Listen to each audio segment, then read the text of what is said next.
What's good with it, BlakGooseTV family? Happy Monday for everybody out there. I'm hope y'all enjoying y'all day. Whatever y'all may do in work, grinding, you know what I'm saying, working out, whatever it may be, you know what I'm saying. Make sure you're doing it with positivity, Mr. Positivity, as always. As y'all can see, man, I'm doing it a little different today. You know what I'm saying. I was blessed enough to get a couple days off due to an unfortunate medical condition at the moment, and I'm hoping that everything heals up and, you know what I'm saying, I can get back to the grind. But as for now, I'm gonna be able to do these videos from the comfort of my crib, and also I'm gonna be able to give it to you with a different look, you know what I'm saying. Usually, you know what I'm saying, I do got to do it from work because, you know, I'm usually at work all the time, so obviously, you know what I'm saying, it's just me on the phone,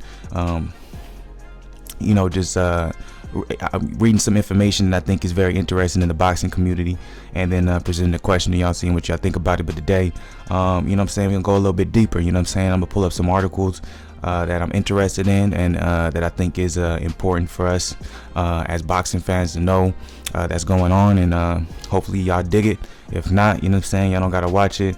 Either way it goes, you know what I'm saying, appreciate y'all at least clicking on the video. So first up, you know what I'm saying, shout out to boxingscene.com. This is from Dillian Whyte's team. As you can see, the headline reads, WBC Franchise Policy Could Ruin Plans for Wilder. So why I made this the first article, because, you know what I'm saying, Jermall Charlo, he just fought this past weekend. He retained the WBC belt. What a lot of people are talking about, obviously, it was before he was that WBC champion, probably like a day or two before the fight happened. He was the interim champion, but they announced that Canelo Alvarez, the WBC announced that Canelo Alvarez is a franchise champion, which basically allowed Jermall Charlo to become the full WBC champion. So that's the reason why I'm bringing this up at the moment, because people are talking about that there is a possibility that WBC does that same franchise policy for Deontay Wilder. Now it's interesting. As it says in the first sentence here, Eddie Hearn is still trying to wrap his head around the World Boxing Council's newly rolled out franchise champion policy. I don't really understand it. In the video that I put out, not the first one, but the second one that I put out about Canelo being named franchise champion, I was just kind of questioning it, and I was like, you never really, like, how is he able to, someone like Canelo, be able to, you know, have so much power? You know, it's very interesting. Like, you've really never seen this. This is unprecedented. And someone commented, it was a very good comment, and it made me think, because he said, you know, you kind of seen it before with the way they'll create belts for Floyd or De La Hoya. My only thing is about that is the boxing world, it creates belts for occasions, just random occasions. If they want their card or to be more exciting, or maybe for more people to buy tickets, last minute they'll just throw a belt that was created out of nowhere and be like, hey, this guy's fighting for the belt. They don't even have to be a big name type of person for that to happen.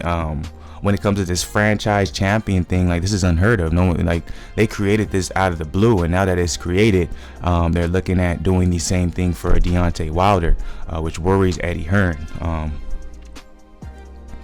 Obviously, as it says in this article, waiting for nearly 2 years for a shot at the WBC heavyweight title against Deontay Wilder, England's Dillian Whyte feels like he should be next up.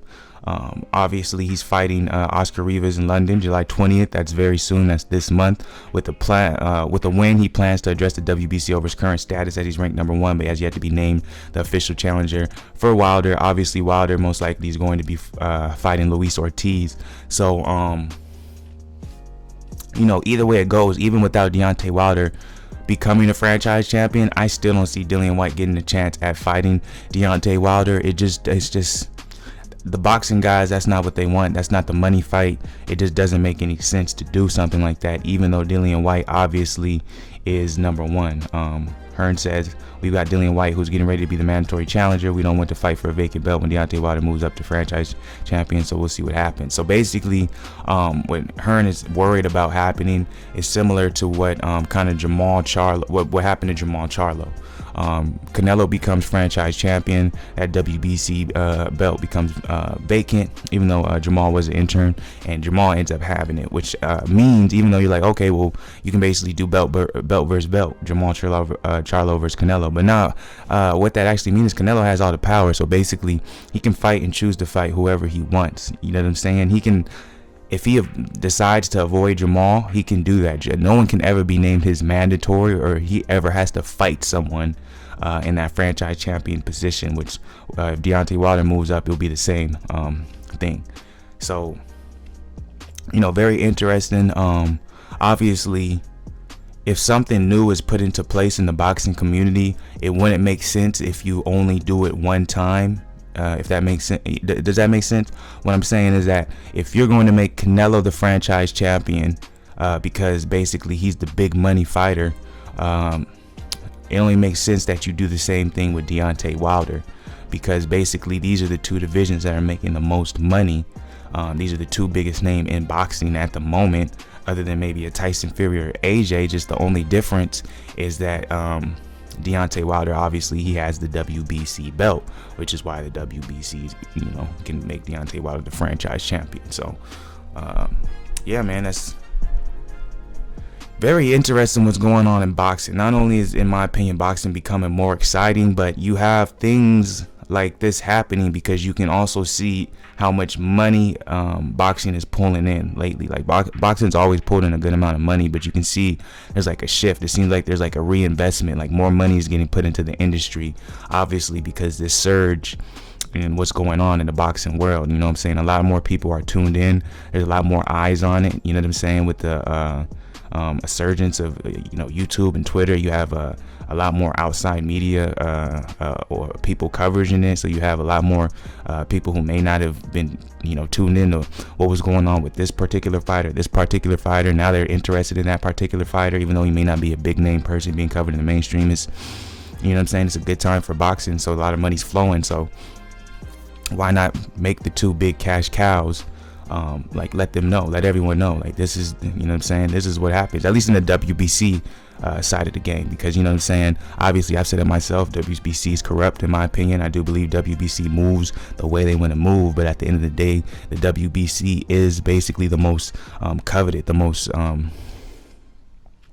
I guess embraced, or most probably one of the more important belts you can have as a champion. The WBC, that green belt, like that's that number one. That's that goal. That's the one you want out of everything. You know what I'm saying? A lot of people say, oh, Wilder only has one belt, things like that, but he has that WBC belt, and that's, as you can see, what happens when you have a WBC belt. Perks come with it if you hold it long enough. So yeah, so let's go ahead and move on. Obviously, this kind of connects to what I've already been talking about.